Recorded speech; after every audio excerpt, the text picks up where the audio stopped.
Selamat kembali ke podcast TTYL Talk to you later bersama saya Nal Hanan. Saya Zah Ranca. Dan juga kita ada saya belum apa-apa lagi dah macam berangan korang sebab lama tak record kan. Semua orang baru macam nak connect the dot. Dia punya engine tu macam lambat panas sikit. Sebab aku hari tu baru tengok, you guys know ZRA stream tak? Haji Zainal kan. Dia ada cakap kalau kita ni terlebih tidur atau terlebih rehat, bangun dia bodoh kejap, bodoh 2 hari. Tapi betul. Aku tak adalah tidur 2 hari. So ni lah suasana bila. Tapi ni dah bodoh sebulan nama dia. Sebab dah sebulan aku tak record. So your favourite trio are back. Wow. Self-claim favourite trio. Dan insyaAllah dalam sesi ni pun banyak lagi kita akan belajar. Sebab kita ada orang yang waras di sini. Betul. You guys should know by now lah. Setiap kali korang nampak kat Wawa kat sini, it's always we're gonna learn something waras. Betul. We're gonna learn something new. Benda ni dia akan jadi lebih, orang kata, bertamadun. You sure? Bukan 2 hari dah bodoh. Dari tidur bodoh. Okay, so kita start, kita warm up dulu lah sebab since korang pun macam lama tak record so kita warm up with what is on the net this week. Oh my god. Okay, pada someone yang tidak begitu aktif di social media pun, dia akan sampai. Sebab sekarang ni of course banyak kes cerai kan. Banyak kes cerai, selebriti bercerai and what not semua. Not gonna focus on selebriti bercerai tu, tapi apa yang aku notice, influencer bercerai dan juga selebriti bercerai ni, orang semua macam tiba-tiba ada team isteri. Tiba-tiba macam nak ambil team, nak jadi team laki. Lepas tu semua orang macam betul. Saya pernah shoot dengan dia semua. Dia baik semua. Macam dia bercerai tak menunjukkan dia seorang yang jahat. So betul. Kenapa kau faham tak? Aku just like, okay, aku faham semua orang macam there are people yang want to leverage on whatever situation. Alah, tak payah nak cerita orang yang shoot, orang biasa lah. Sedangkan ustaz-ustaz pun right on this issue. Tiba-tiba semua ustaz nak cerita pasal hukum hakam mengaibkan bekas suami, bekas isteri. Padahal mufti dah keluarkan satu posting, enough lah, kita semua dah baca. Tiba-tiba ustaz, different ustaz pun keluarkan konten yang sebegini just to write on the issue. Dr. Mazhar, dia betul-betul marah, membodohkan, dia guna perkataan dia kata, mengeluarkan cerita-cerita haya-haya orang bercerai. Tapi ini dia bila cerita-cerita dia keluarkan tentang nak highlight benda macam lebih membodohkan lagi. Dia marah betul. Kau tengok snippet tu. Saya nak sebut pertama kepada wartawan, kemudian kepada pembaca berita, kemudian kepada netizen. Sebahagian berita ni rubbish. Cerita rumah tangga orang bercerai lah, apalah, merepek betul. Pertama, untuk wartawan, semua yang dia tulis itu adalah kerja yang bodoh dan sia-sia. Dia membodohkan diri, membodohkan rakyat juga, membodohkan pembaca. Urusan rumah tangga orang, apa yang awak nak sibuk? Tidak memberi manfaat kepada awak di dunia dan di akhirat. Nabi kata, min husnil islami mar'i tarkuhu ma la ya'an. Tanda baik Islam satu orang, dia tinggalkan benda yang tak ada kaitan dengan dia. Apa kaitan awak? Maka marilah pula orang itu menulas, orang ini orang mengulas.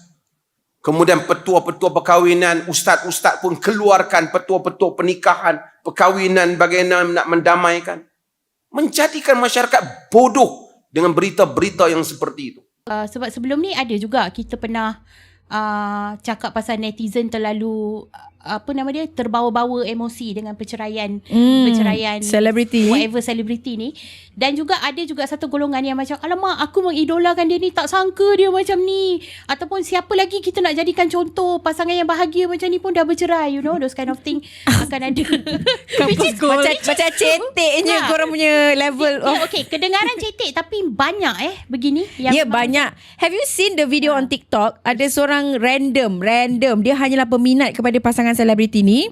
Dia bersiap dalam kereta sambil nangis tersesak macam dia yang diceraikan. Is that like that dude yang punya scream macam, leave Britney alone, leave Britney alone.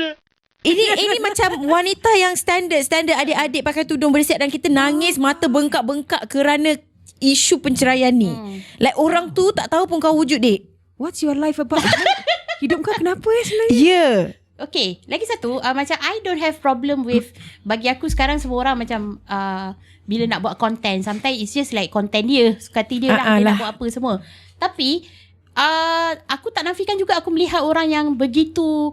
Sebenarnya benda tu lah, it's like a posting, a content. Tak perlulah kau jadikan panduan hidup kau. But apparently ada orang jadikan. Contoh ni aku I'm not sure korang ada nampak tak dekat, I think was it X or Thread, I'm not sure, yang the 7 years each of perkahwinan tu. 7 years Oh, each. banyak. Okay, so kawan-kawan, to give you some context, so there's a thread of this senarai selebriti yang berkahwin 7 tahun lepas tu bercerai. Oh really? Right on the Wow. 7th year dia bercerai. bercerai. Dia literally Yeah. 7 years. And then I sebab aku cerita ni sebab aku baru bersembang dengan orang ni macam okay, aku keluar bekerja and then aku bersembang kan. Dia macam kau you baca tak yang 7 age marriage tu? Takutnya macam mana, betul lah nanti aku akan diuji pada tahun ke-7 perkahwinan. Aku macam Tapi this is only recently keluar yang 7 years ni. Tapi sebelum ni macam biasa in general makcik-makcik ke orang selalu cakap diuji tahun ke-5, tahun ke-10. Sekarang sebab 7 year ni artis lah. Aku okay kalau sekadar is a passing conversation. Macam coincident benda semua. Tapi I really have just met someone yang memang macam mana ni, kita nanti kahwin dah 7 tahun macam mana lah benda semua. Macam terlalu. So aku macam Okay, faham. basically dalam keluarga dia menjadikan dia contoh, because you know bila kahwin tu kerja bagus, okay, family Melayu selalunya akan kata kerja bagus kerja apa? Kerja-kerja gomen. Exactly. Ni bukan saja kerja gomen, cikgu pula tu. So cikgu, lepas tu rupanya pun sedap mata memandang, cantik. Lepas tu bila dah kahwin macam ada ability to multitask, boleh nak pergi kerja ni tapi masih boleh masak untuk suami balik everyday. So memang dalam keluarga dia ni dia diletakkan dalam dekat pedestal. Maksudnya contohilah Kak Nur kau ni. Okay. Lepas tu orang dok compare dia dengan adik-beradik dia yang lain, menantu. Sebab dia pula adalah menantu sulung. So, macam contohilah Kak Noh ni, satu, dia tak boleh mengandung. Maksudnya ada masalah kesuburan lah. Dia started with, dia tanya macam aku dengan Zul merancang ke? Macam dia tanya macam you guys kan dah kahwin 2 tahun, so merancang ke macam mana? So dia tanya aku pasal pandangan anak, which I have a very different pandangan tentang childbearing daripada dia. So and then dia pula, lepas tu dia open pasal diri dia. Macam dia rasa macam even though like dia selalu dipuji, keluarga puji benda semua, dia rasa less of a woman sebab tak boleh nak beranak. That's why macam Kak Noh ni sekarang macam dia tengah mengumpul duit for IVF. Memang tengah mengumpul duit sebab IVF ni rupanya aku pun baru tahu kau tak boleh buat sekali. Dia kena buat banyak kali for higher chance lah. Higher chance. So itu antara struggle dia lah, because she wants children, mahukan zuriat, dan dalam masa sama self esteem dia kira rendah lah sebab tak boleh nak mengandung. Lepas tu rasa macam tak boleh nak memberi pada suami. You know, tak boleh bagi keturunan semua ni lah. But yeah, having said that, nak tanya Kak Wawa juga macam as a woman, what is your opinion when Kak Noh ni rasa dia less of a woman bila dia tak boleh mengandung dan beranak? Bismillah. Syaratina Aisyah tak ada anak. Does that make her less of a woman? Ingat Ummahatul Mukminin kan, ibu pada orang mukmin. It's still indoctrination lah. Macam mana pun daripada kecil kita diajar bahawa okay, kau kena ni, kau kena ni, lepas tu kau kena kahwin, lepas tu kena ada anak. Kau tak ada anak, kenapa tak ada anak? Something wrong with you. And then the stigma, the society, etc. Kat Western world dia dah berubah sikit, because apa, come on lah, I mean nak cakap pasal tak ada anak, kahwin pun tak payah kan kat sana kan. Tapi here it's different. It's all about ilmu juga. You know, educate yourself. Kita dah dicocokkan bahawa to be a complete woman is first you are a daughter, you're a sister, and then lepas tu you're a wife, lepas tu you have to become a mother. If you're not a mother, you're not a woman. Ini dah masuk pada the Western world yang selalu argue what makes a woman kan, what is a woman, define a woman sampai this level sekarang kan. So tu yang keluar wanita berloceng juga wanita. Berikan kami hak wanita. Annabelle versus Anna with bells. Okay. Astaghfirullah. Anyway. I love you Kumar by the way. But kita lihat Rasulullah as kita punya role model, kita punya contoh kan, tengok apa kata there's taufik dan hidayah, the definition tak apalah, point dia, there's one is guide, the other one is the guidance. Quran is the guidance, the guide would be Nabi lah kan. So jadi, and dia bukan saja Nabi, kita tengok pada ahli bait yang lain, kenapa isteri Nabi namakan sebagai Ummahatul Mukminin kan, ibu-ibu pada orang-orang mukmin. So naturally of course, apart from Nabi, isteri-isteri dia pun kita tengok as role model, kan, reference. So banyak benda, macam contoh bab kahwin poligami lah for example juga. Aisyah cakap daripada dulu, kata kalau nak marah, tak betul. As human beings, baru ni bincang dengan siapa, dia kata dia tak menolak poligami sebab takkan aku nak mengharamkan apa yang Allah dah halalkan. Tapi as manusia, betul aku ada perasaan tu. So legit lah kalau aku rasa sedih ke apa sikit ke apa ke, point dia biar aku suarakan pada suami aku, dia kata, daripada orang lain. Dan suami dia mendengar, at least dia suarakan. Baguslah bab tu, discretion kan. But those yang bising, Asal cakap, kata kalau kau nak marah, cakap dulu lah, maybe dia bahasa kasar, maybe, but bear with. Kalau kau nak marah, baik kau marah Nabi. Sebab apa? Manusia lain takkan buat kalau Nabi tak buat, kan? Dan Nabi takkan buat kalau Quran dah kata boleh. Lepas tu, dan ingat juga macam bila kata, sama juga macam bab pasal ada anak tak ada anak. So I cakap, Sayyidatina Aisyah tak ada anak. So kau kata apa? Dia less of a woman. Kan? Kau nak burukkan perempuan lain, kau tengok juga ada reference yang lain. So I think as a Muslim, kena ada, orang kata macam mana, maybe dah kena time untuk change tu kot. Mindset. Yes. Jangan tengok kita punya society, kalau kita refer pada Nabi, tengok ahli baik yang lain, tengok Ummahatul Mukminin yang lain. Sebagai wanita, tengok dia orang. Contoh macam macam for me lah, bila kata siapa you punya role model as woman. Okay, there's several. I would say my mom is one of them. But actually, kalau I kata dari segi ilmu, I look up to Sayyidatina Aisyah. Dia seorang wanita. I say if she's not the first, at least she's one of the earliest woman scholar. And not just bukan saja lepas kewafatan Nabi dia dapat reference sebab apa dia paling hampir dengan Nabi, tapi it shows that this person, Sayyidatina Aisyah ni, dia cepat tangkap. If you tengok dia punya argument dengan Nabi, cara dia berfikir tau. This is a brilliant woman. So you can't help but look up to her.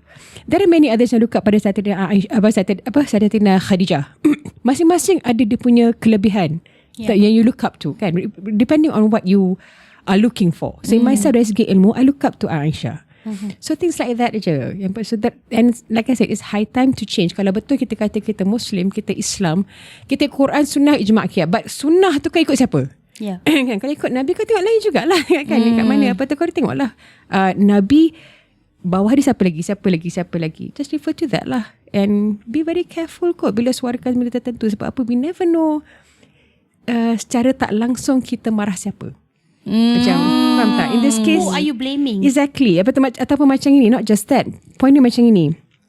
When you're ridiculing, you tak tahu secara tak langsung you ridicule siapa. Macam yang cakap tadi lah, engkau marah poligami. Kan cakap, kau nak marah, kau marah Nabi lah, macam gitu. Sebab orang lain takkan buat kalau Nabi tak buat. Right. So secara tak langsung, kau marah siapa sebenarnya? Jangan terfikir benda tu. So kalau kau kata perempuan tak ada anak ni, dia whatever it is lah, you nak whatever kata-kata kan, by extension pada siapa kau rasa? Siapa lagi selain daripada tu? So be very careful. Kan? You never know along the way siapa. Okay, tapi macam mana pula nak deal with macam apa yang kita cakap tadi, macam this kakak feel less of a woman tu internal factor. What about the external factor, like the pressure from outside, you know, like I mean for women yang have dah go through this kind of situation, like what is your opinion? Dia macam ni, tadi cakap kan, kata to have courage you have to have ilmu. What is ilmu if not information? So my case, I would say, kalau macam my case, I know who I am. Point is that I know already. Okay. I'm aware. Dia dah macam ni. You dah acknowledge. I acknowledge, and macam there's no such thing as, dia tak ada rasa macam, even kalau push ke apa ke, I tak ada rasa macam tak no. It's more like macam I understand life, I understand being human, I understand how Allah understand, you know, stuff like that. Faham tak? I don't know how to put this, tapi it's because I have the understanding.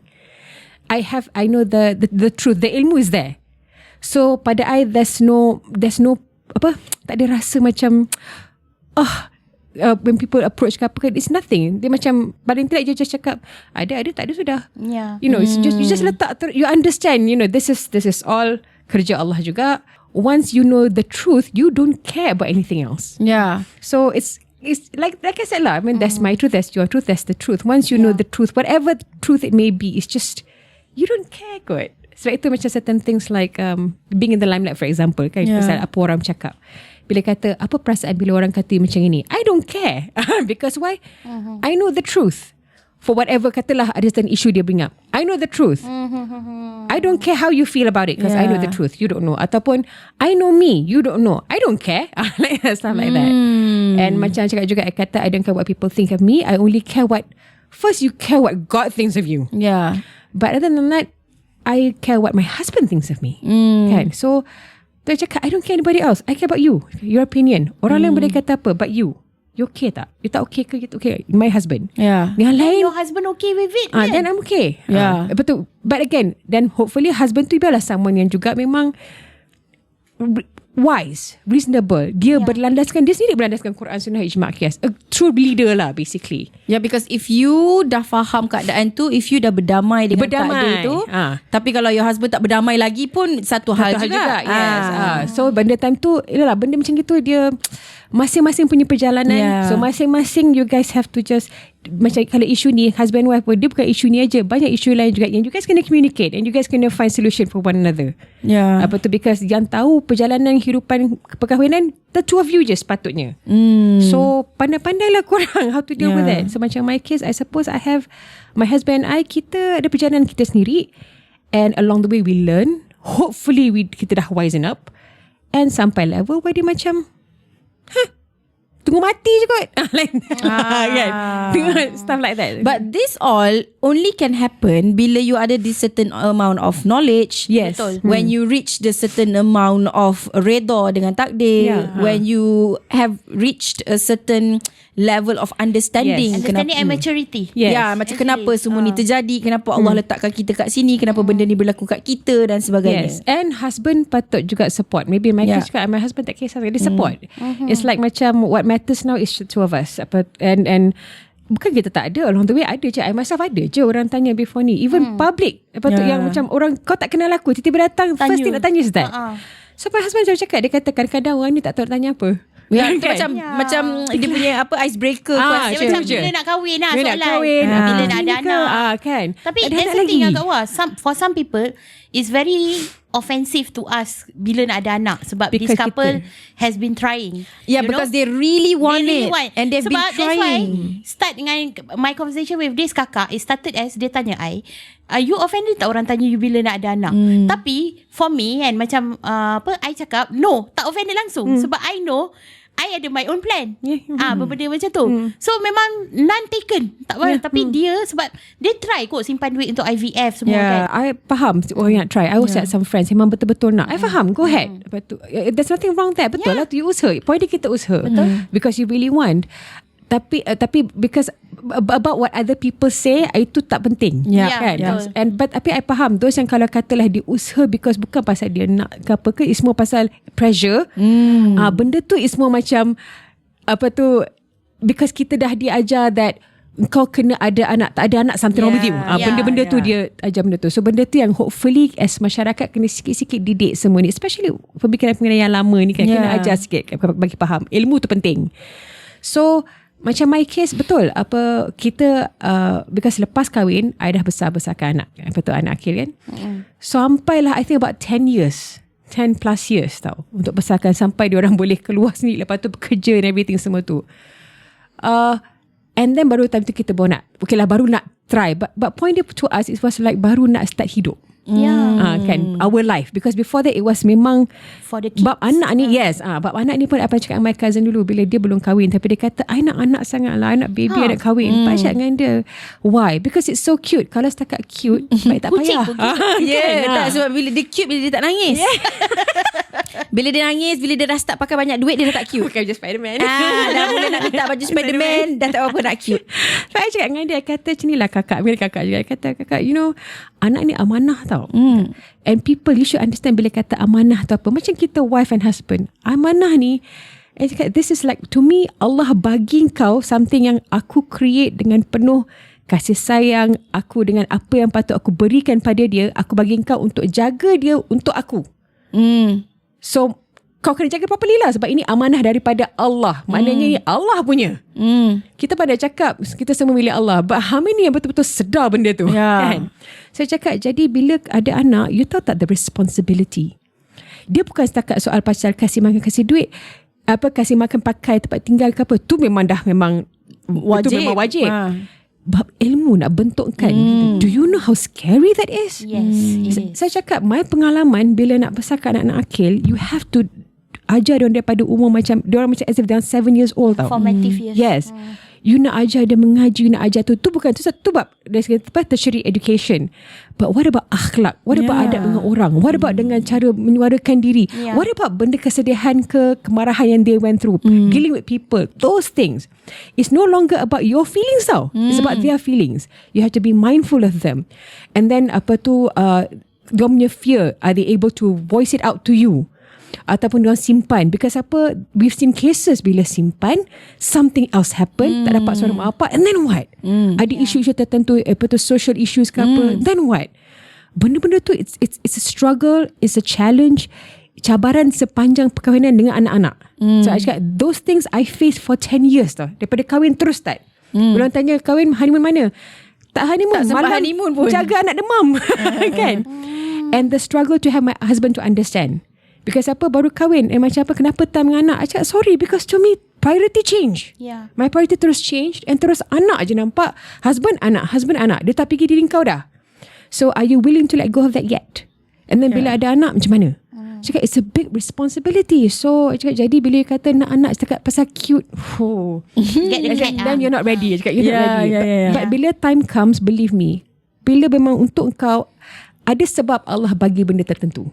Yeah. Just understand that. There must be a reason behind everything. And kita berdamai dengan takdir. And good for you, you dah ada anak pun. Alhamdulillah. Rezeki. Yeah. And apa tu, and I say this, sampai sekarang, you still play that mother role. Itulah, walaupun dah besar, you bayangkan anak you call 3 o'clock in the morning because he has fear of something. Paranoid. You dah macam panic. Syarif, what's wrong? Mama, saya tidur, saya mimpi. Oh God. You know. Oh God, it's just a nightmare. Ataupun isu lain yang macam maybe kes-kes lain tentang diorang punya marriage pula cases. Then what? Orang luar pun baru jumpa 5 minit dah. Dump all everything on you. Apatah lagi anak-anak sendiri. Ataupun apa tu, marriage issues ke, marriage marital problem ke, lagi pula datang jumpa macam mana kalau you tengah somewhere else, tiba-tiba tengah macam ini, you kena rushing daripada Kampar balik KL. Just because cakap tak ada, habis ni balik terus, you know, because apa, dia tengah macam ini, you know, stuff like that. Apa tu, dia tengah sakit lagi lah, you know, sampai sekarang dia tak habis. Okay. And then bila belajar sekolah pun, walaupun dia kata dah kan 10 years, sampai sekarang pun saya cakap, be I don't know lah, sedar sikit kot. Sedar lah. That, you know, bila kata anak ni, bila kata amanah, kau sedarlah sikit amanah tu apa. Bila kata amanah daripada Allah, that means ini Allah punya tau. Kalau aku dah nak say, maybe I might not be able to focus dengan this other 4 beautiful kids yang for so many years yang macam-macam they went through dan macam-macam they needed. Betul. So I'm grateful, Alhamdulillah. Dan satu lagi saya cakap, don't worry, Allah ni dia maha adil, dia maha penyayang, and dia ganti lebih baik. Saya cakap, I may not have children of my own, but I go to school, I mengajar club, and you imagine you go there every Thursday, you pergi and you have all these kids, you know, datang, and bila you masuk je, teacher Wawa, and you peluk cium, nak balik pun, and then you jalan balik, along the way, budak-budak yang aku tak mengajar pun boleh nampak teacher Wawa and just want to hug you. So I don't have children of my own, but I have these children. So cakap, I'm okay with that already. This is good.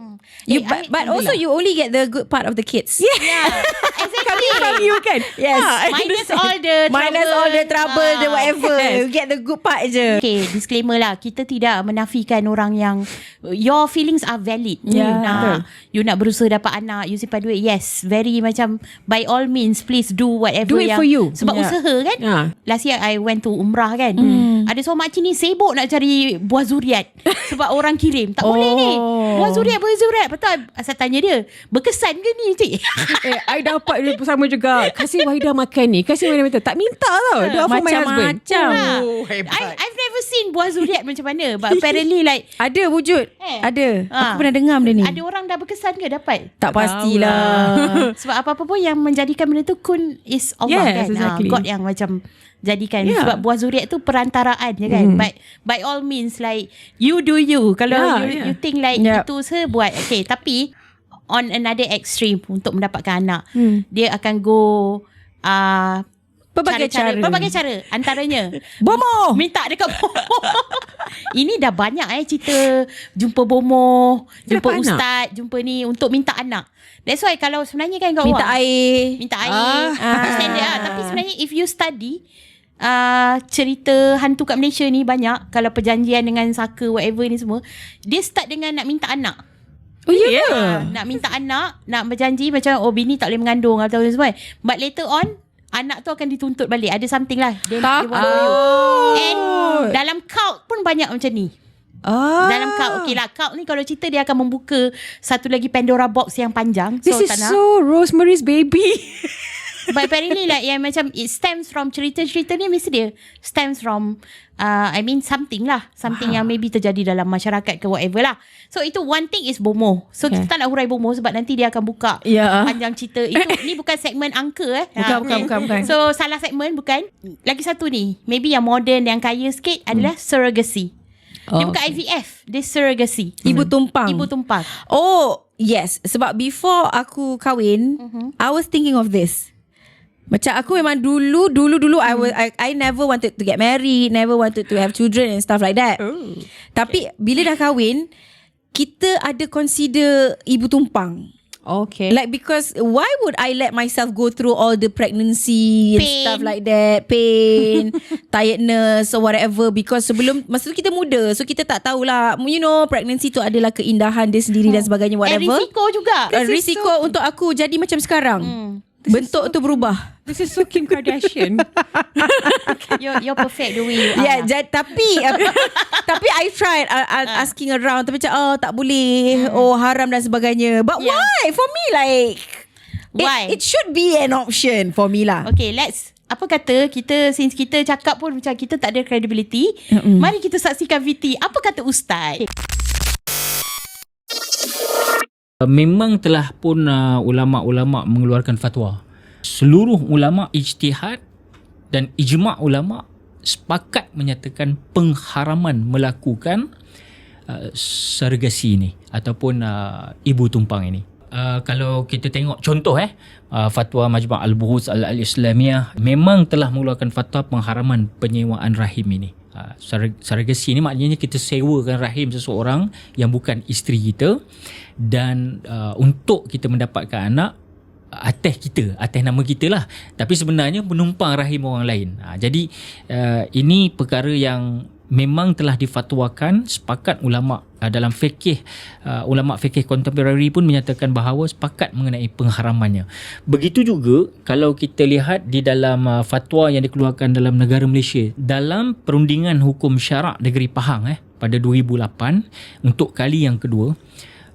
Mereka telah pun membincangkan secara tuntas mengenai hukum menggunakan kaedah ibu tumpang ini, maka mesyuarat memutuskan menggunakan khidmat ibu tumpang adalah haram sama sekali. Kita teruskan kepada fatwa Negeri Selangor telah mengeluarkan hukum bahawa penggunaan khidmat ibu tumpang adalah diharamkan mengikut jawatan kuasa fatwa bagi Negeri Selangor. Jadi kalau ini sepakatlah, kita rasa bahawa seluruh dunia pun bersepakat bahawa kaedah surrogasi ni ataupun kita katakan penggunaan ibu tumpang ini memang diharamkan oleh syarak.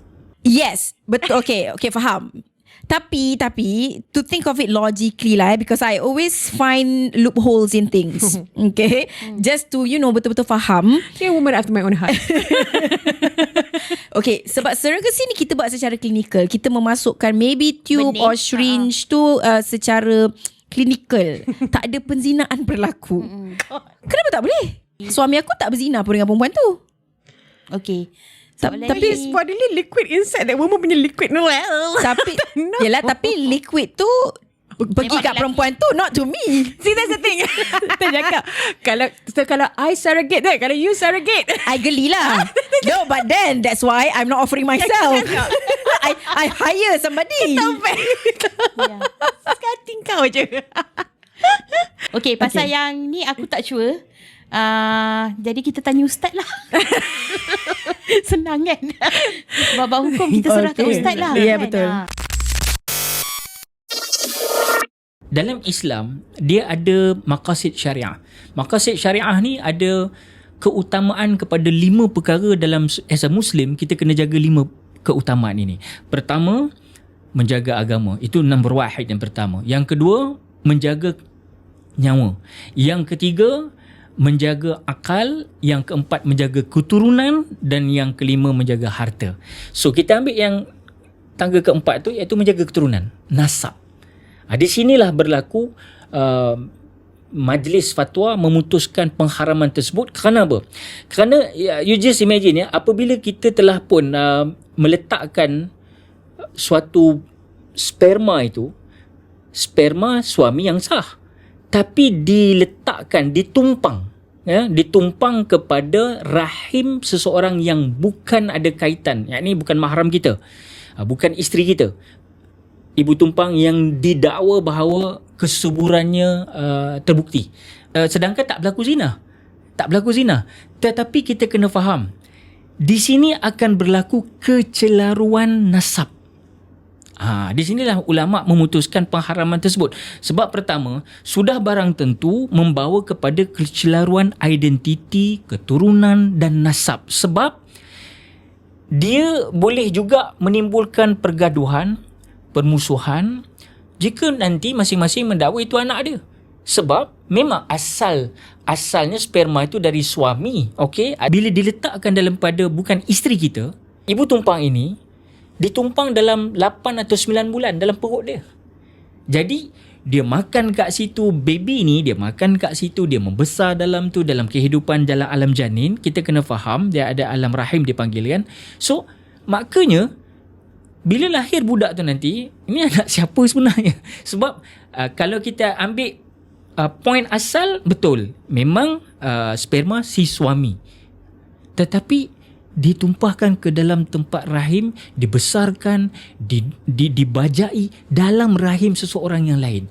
Ini menimbulkan satu kecelaruan yang mana menyebabkan ulama-ulama memutuskan pengharaman tersebut, sebab tak nak nanti berlaku di belakang hari spekulasi dan sebagainya lah, pemusuhan dan sebagainya. Sebab itu antara yang poin paling besar yang saya nak sebut di sini ialah kecelaruan nasab, identiti dan juga keturunan.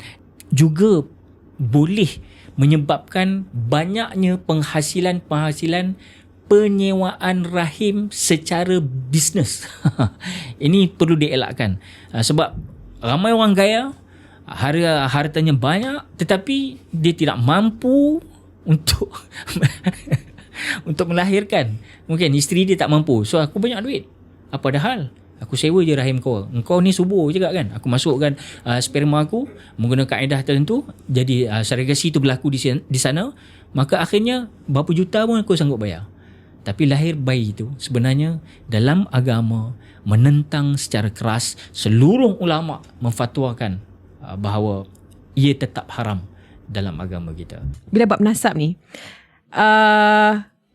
kalau ikut anak yang tak sah taraf, kalau ikut Imam Syafi'i, bapak dia boleh kahwin dengan dia tau. Betul lah, nasab terputus. Sebab nasab terputus. That's why itu pasal luar nikah kena jaga. Yes.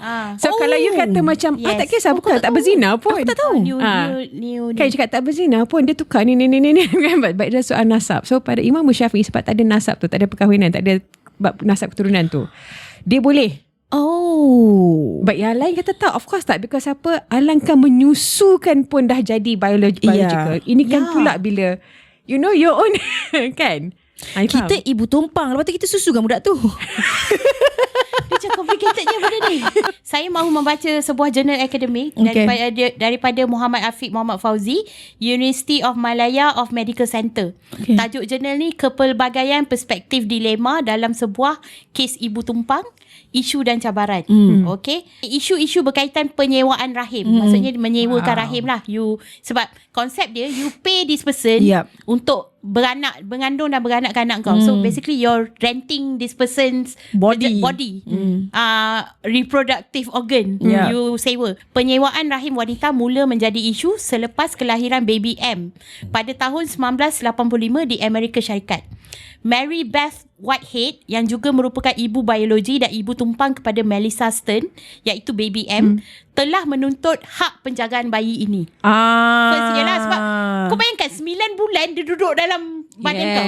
Yes. Okay. No, but then again, kau dibayar kot. Kau yang buka kedai. Tapi kita human, Sarah. Kita Tak betul lah. kita bukan robot. Tak betul lah. Dia short sighted lah. Betul lah. Dia short-sighted nampak lah. kau buka kedai. Betul lah. Kau buka kedai. Lepas tu kau menyesal. Tapi same macam ni lah. Contoh lah kahwin kontrak. Kau kahwin nak dapat duit, lepas tu kau jatuh cinta. Yeah. Human kompleks ah. Human exactly. Yelah. Human kompleks sebab kita ada perasaan ni Yeah. Macam tu lah. I mean, okay, macam Khloe Kardashian. Dia punya example nak kena Kardashians lah. I think itu pop culture. I see that a lot. Macam Khloe. Kan dia kata dia tak ada connection dengan dia punya latest child.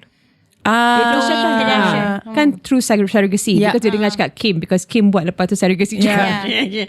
Tapi Kim, she's a narcissist. She doesn't care. I'm so sorry. Yeah. Podcast sampai sana It ke? is. Kan? Tak. Yeah. Let's call a spade a spade. Kan? Yeah. She doesn't care. She's Yeah. the worst of them all. Anyways, but Khloe, so dia dengar cakap Kim, dia pergi buat. Lepas tu bila keluar, lepas tu dia cakap, dia kata she struggles to have that connection dengan anak tu. Sebab dia tak menyusukan budak tu. Okay, yelah, kan, thing. and then bukan, and then walaupun daripada dia, and then dia rasa guilty pula lepas tu. Bila apa, dia baring kat hospital, the mother dah give birth, she's in another room, she's not the one giving birth, but she's in bed, macam dia patient, hand over to her, dia pegang baby tu, but still dia kata, I feel nothing. Of course. Yelah, of course. lah. Kau tak menanggung the pain. Yes, so The and blood, then sweat and tears. struggle. I felt really guilty that like this woman just had my baby and I take the baby and then I go to another room and you're sort of separated. Like I felt it's such a transactional experience because it's not about him. I wish someone was honest about surrogacy. Now she regrets it. Siapa suruh cakap Kim? Banyak lagi dengar lagi cakap Kim. Kan macam-macam. Banyak orang yang kau dah dengar, kau dah dengar cakap Kim. Kan? Lepas tu, and then from another point of view pula, I pernah masa tu dengan pernah ada pengalaman dengan budak-budak yang memang diorang daripada umur, I think the youngest was 12 years old, some ke the oldest was 19 ke 20, mengandung. Tahu, ada yang kena ada yang sendiri lah, tapi kebanyakan diorang kena. So ada seorang tu, so, jadi I was with them because I was there to teach them English. Jadi dengan diorang bila mengajar semua kan, once in a while cerita kongsi semua, and dia cerita macam mana lepas ni Kak memang akan diberilah anak ni pada orang lain. So fast forward sampailah dah give birth, pergi diorang baring panjang tau, apa orang tu dalam 5-6 orang, 7 orang tu lah. So ni semua mothers, ni semua babies. Okay. So of course lah kan, anak-anak kan. So I went masing-masing, tapi there's one girl, she was crying. So I jumpa dia crying, and she was the one yang cakap akan bagi semua tu, dia okay, blah blah blah blah. Cakap, why are you crying? Kata, saya tahu saya kena bagi, masa mula saya tak kisah, tapi bila dah give birth, saya berat. Sebab you human. Yes, dia kata, because you Human kongsi, there's a dynamic. connection kan. Macam dia cakap lah, silaturahmi. Kan, silaturahmi. Ada banyak perbahasan panjang pasal perkataan rahim. Kan, kenapa? Bila berbahas tentang Allah tu Ar-Rahman Rahim. Yeah. Tapi kenapa bila kata rahmi, dia sebenarnya, dia bila bincang benda ni, hopefully one day kita boleh bincang lebih dalam lagi lah kan. Tapi dia memang goes all the way back kepada pertalian rahim antara one another. Sebab itu bila kata orang kata takut yang cakap saya tak nak putus kawan dengan dia sebab Allah kata nanti kadang tak diampunkan putus 3 hari silaturahim. Dia cakap dia bukan pasal kawan-kawan, silaturahmi, pertalian rahim. Engkau yang memutuskan hubungan pertalian keluarga. Betul. Itu maksud dia, bukan dengan kawan-kawan. Kalau macam gitu, kawan-kawan yang toksik kau simpan lah, because apa kan? Alasan tak apalah. Tak boleh, nanti jaga. Tak, Respect silaturahmi. yourself first. Dia pertalian rahim dengan rahim. Dan di situ nampak kecantikan Allah ni, dia punya mercy, dia letakkan anak dalam rahim ibu. Ibu menamakan rahim tau, tempat tu rahim. And you will look at your mother differently. You look at women, kita, apa yang tengok mother semua, tengok diri kita sendiri. Allah bagi kita rahim tu. Kan? So it's like, now that's a gift. Dan ada lagi satu contoh, kelahiran baby Manji di India pada tahun 2008 pula adalah salah satu contoh kes yang melibatkan hak penjagaan dan hak kewarganegaraan.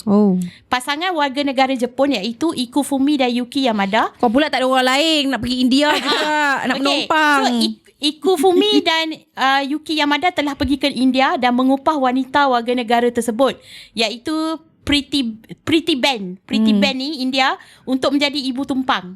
Okey, embryo yang terbentuk daripada sperma ikufumi dan ovum penderma yang tidak diketahui identiti telah dimasukkan ke rahim Pretty Ben. Walau bagaimanapun, Anak tu mesti keluar ada Indian punya ni. ya, walau bagaimanapun pasangan Jepun tersebut telah bercerai sebelum ibu tumpang tersebut melahirkan kandungannya. So, isu berkaitan kewarganegaraan berlaku apabila negara Jepun tidak dapat memberikan status kewarganegaraan kepada bayi ini kerana kelahirannya tidak dapat diiktiraf secara perundangan oleh negara tersebut. Jadi, pengangkatan juga tidak dapat dilakukan kerana negara India tidak membenarkan lelaki bujang membuat pengangkatan bayi perempuan. Banyak cons daripada pros lah sebenarnya. Exactly. Macam ni lah, tiba-tiba dah cerai pula. Tapi kalau ni kes cerai kan, tapi contoh lah sebab kita cerita pasal nasab, pasal itu orang luar, so haram kerana itu orang luar.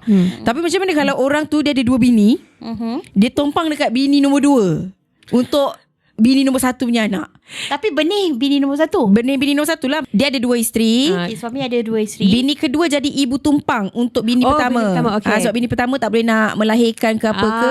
Sebab kita kata orang pihak ketiga tak boleh sebab Luar daripada sebab haram, bukan kita punya apa benda connection dan sebagainya. Ini kita dah halalkan isteri kedua tu. Tumpang dekat dia. Tak boleh ke? Tumpang But tanya. the simple way is, bukan anak laki kau, kira anak kau juga ke? Different. Ada setengah orang. Tak wah. Sekejap. Bertanya ustaz dah. Okay, kita tanya ustaz. Tumpang tanya. Ya. Isteri pertama ni dia tak boleh mengandung.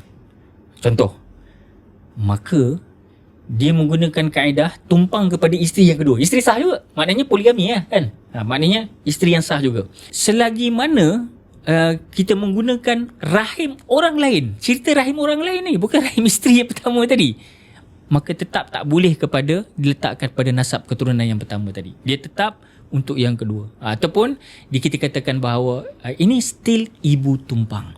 Ini soal nasab keturunan. Soal nasab keturunan ni adalah termasuk dalam maqasid syariah. Keutamaan 5 perkara yang saya sebut antaranya menjaga keturunan.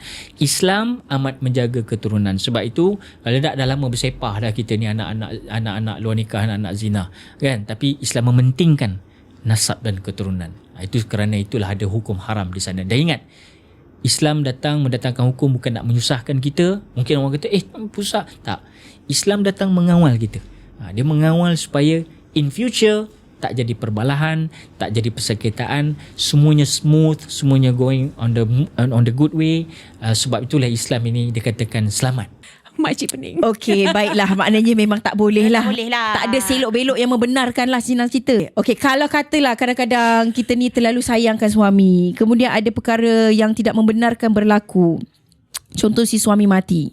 Kita dalam proses IVF. Ataupun kita dah derma kita punya sperm, kita dah simpan kita punya ovum. Memang orang kaya zaman sekarang banyak teknik-tekniknya kan. Spermnya dah ada dah. Dah simpan di tahap uji. Tuan punya sperm meninggal. Tuan punya sperm meninggal. Saya begitu sedih sekali suami saya meninggalkan saya. Boleh tak saya mengandungkan diri saya dengan sisa yang terbeku daripada arwah suami saya? Logically how? Logically macam Zahmir pun tak boleh dengar benda ni. Benda ni terlalu complicated. tak, logically yelah, maybe sebab laki dia punya kot. Yelah, laki dia punya kot. Ya, tapi dia dah tak ada. So Okay lah, kita tak boleh jawab benda ni. Tanyalah ustaz.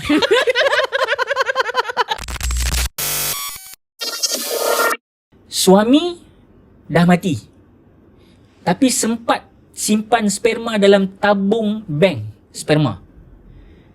Kemudian tabung bank sperma ini suami tadi dah meninggal, yang tinggal air mani je. Maka air mani tadi ditumpahkan ke dalam ovum si isteri. Okey? Tetap haram dalam syarak. Sebab sudah terputus ikatan suami isteri. Dia dah bukan, tak ada. Dia kalau masih hidup, masih sah. Masih boleh dikira sebagai pengharusan dan sebagainya. Tetapi kalau suami yang meninggal, yang tinggal sperma dia je atas dunia ni, dia sudah tidak ada kaitan sebagai suami isteri. Jangan gelak, ya. Yang penting saya nak bagi tahu bahawa ini faham di sini, kena faham betul-betul. Walaupun suami, itu suami aku kot. No, dia dah terpisah. Dia dah berpisah dengan alam lain dan dia bekas suami. Oh, I didn't. dia macam carry forward daripada pemahaman kan. Ustaz explain, kita kena faham. Oh, barulah saya faham. I learn something new every day. So today is another new thing yang I learn. Aku tak tahu where she came from just now. Can I relate something with that? Sebab kan jawapan Ustaz tadi, because alam dah terpisah. Laki dia dah di alam kubur kan, di alam barzah kan. So tak boleh. Roh is not rohing anymore. It's not rohing anymore. Yeah. Quote of the day, roh is not rohing. Aku dah encounter beberapa situation macam ni lah. Orang-orang yang datang bercerita semua. Okay, so diorang sayang sangat. Diorang sayang sangat kepada husband, suami, kepada ni lah. Tiba-tiba meninggal, tak boleh move on. Tak boleh move on. So lepas tu tiba-tiba nampak contoh lah, 3 hari lepas tu, seminggu lepas tu, arwah datang balik. Macam nampak macam husband dia tiba-tiba tengah makan kat meja macam biasa. So, macam Legit nampak ke tu berangan? Legit nampak. Okay, legit nampak. Takut. Tapi lupa dia kan tak berani benda macam ni. tapi okay. Tapi so dia, kita memanglah takut, tapi dia nampak orang yang dia rindu kot. Lepas tu dia datang bukan dalam bentuk pocong ke apa. Cukup sifat apa benda semua. Takut. Takut. So what perempuan ni buat adalah macam dia terbawa-bawa lah benda ni. Tapi sebenarnya itu adalah, bila dah jumpa ustaz semua, itu sebenarnya adalah syaitan cuba mengaburi mata engkau. Dia cuba wujudkan sebab engkau terlalu sayang, kau tak boleh let go. Kau terlalu, so macam kau percaya this is still your husband. So engkau pun macam makan sama dengan dia, ni semua kan. Sedangkan macam betul ke tu, dia either dua je, ada masalah psikiatri ataupun kau delulu memang ataupun gangguan lah. Tapi you choose to believe benda tu. Tapi later on this person gets help lah. Dan dia ustaz kata ni sebab dia terlalu sayang, tak boleh nak move on. Lepas. So how I relate with this situation dengan yang tadi tu, alam dah lain. Suami dia dah pergi dah. So even though yang datang balik tu, she believes like itu suami dia, sebenarnya dah alam dah, kau dah terpisah dah. So there's no way laki kau boleh datang balik. And maybe juga boleh relate juga dengan kenapa kan kita bincang hari tu cakap bila ada kematian, kita jangan ganggu waris si mati, biarkan mereka start dengan dia punya proses, mourning process kan, grieving process. Sebab apa tu, and also because they have to learn to let go. Sebab bila tak boleh lepas, benda tu yang macam kena ingat macam mana pun dia, ini Allah punya. All of us will die. So you have to let go. It's easier said than done, but you have to go through it anyways. Walaupun aku pernah berangan lah cakap, maybe kalau laki aku datang, kadang-kadang meninggal dulu laki meninggal dulu kan. Tiba-tiba pusing kanan, pusing kiri, tengok dia ada terbaring, bungkus, lepas tu tengok I. Aku rasa aku peluk dia. Dalam keadaan berbungkus tu. Peluk, tak apalah peluk. Tak, aku scary moment. Kalau aku cabut dulu aku pindah rumah tak aku jual. Tak apalah I dia cerita hantu. Okay, jadi macam kalau cerita-cerita angka, cerita-cerita hantu, dia selalu berlandaskan macam kes-kes anak lah, nak minta anak kat bomoh lah, ataupun minta anak kat syaitan. Lepas tu anak tu claim balik anak kau dan sebagainya. Cubalah kau jadi macam cerita Hindustan dulu. Tidurlah dengan wanita ini suamiku supaya dapat anak. Kan lebih romantis bunyinya. Untuk orang yang bukan Islam lah. Macam besarnya pengorbananmu isteriku. Tapi macam kalau dekat Malaysia ni sendiri, tak ada ke cerita-cerita selain cerita hantu minta bantuan ke iblis? Tak boleh ke kita ni modern sikit, minta anak secara klinikal melalui surrogacy? Okay, so actually, believe it or not, sebenarnya ada drama bersiri tentang surrogacy. Dekat Malaysia? Yes, Ibu Tumpang. Tajuk dia adalah Senyawa. Si tajuk pun senyawa. Persenyawaan kan, senyawa. So dia ada 12 episod. So dia series.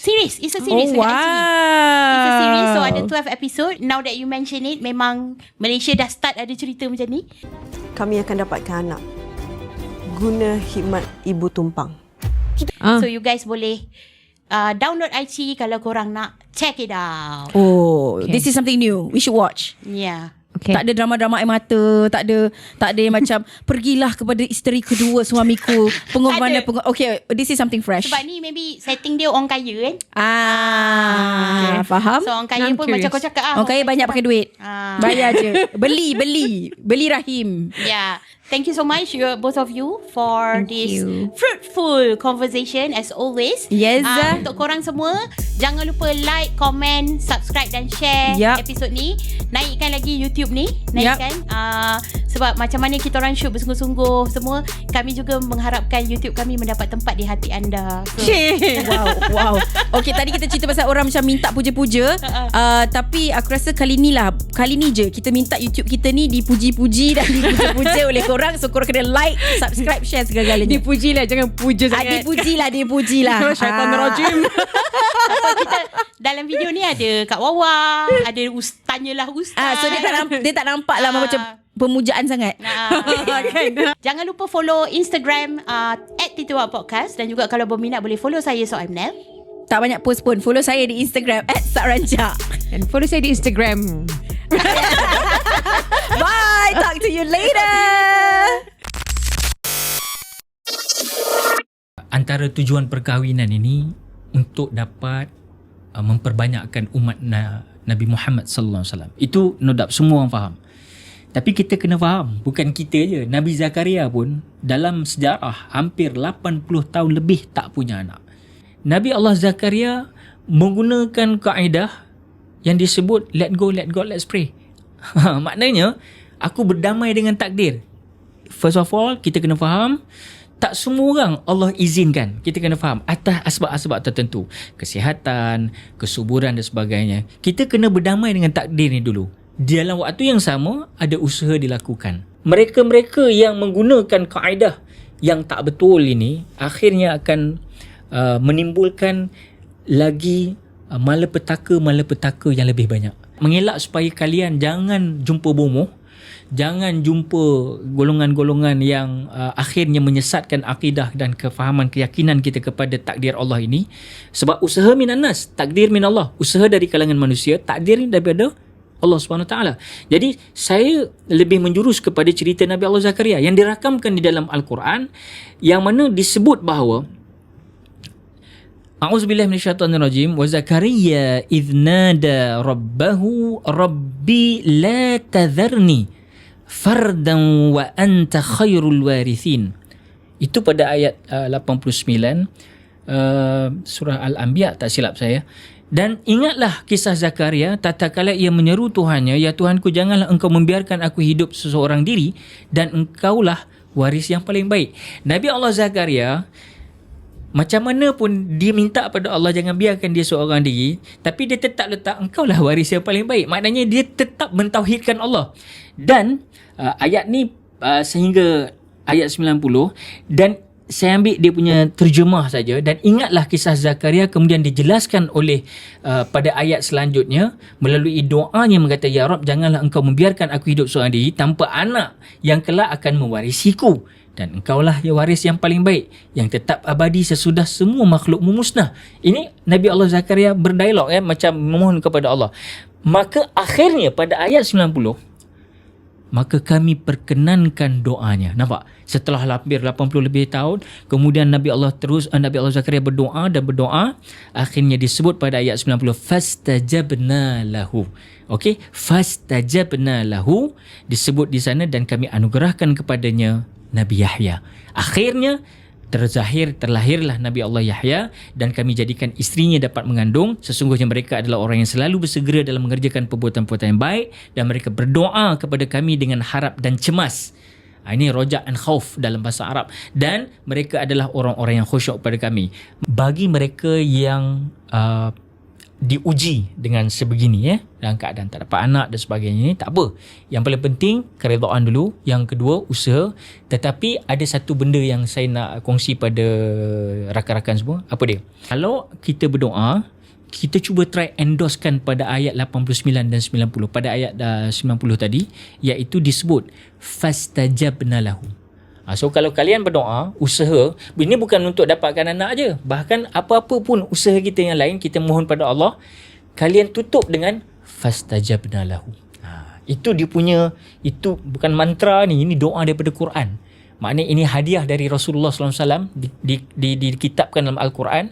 Disebut ada 3 Nabi di sana, antaranya Nabi Allah Zakaria yang 80 tahun lebih tak punya anak, tetapi akhirnya berdoa dengan redha dan sabar, Masya Allah, tabarakallah, ada ayat di sana disebut fastajabna lahu, dan kami istijab, maknanya mengijabahkan doa tersebut. Maka Allah meluluskan doa, Allah memandang, Allah menerima doa tersebut. Jadi kita juga as a human being sekarang di umat Islam, cuba bila kita minta sesuatu tak dapat, tutup dengan fastajabna lahu ya Rabb. InsyaAllah, mudah-mudahan Allah izinkan.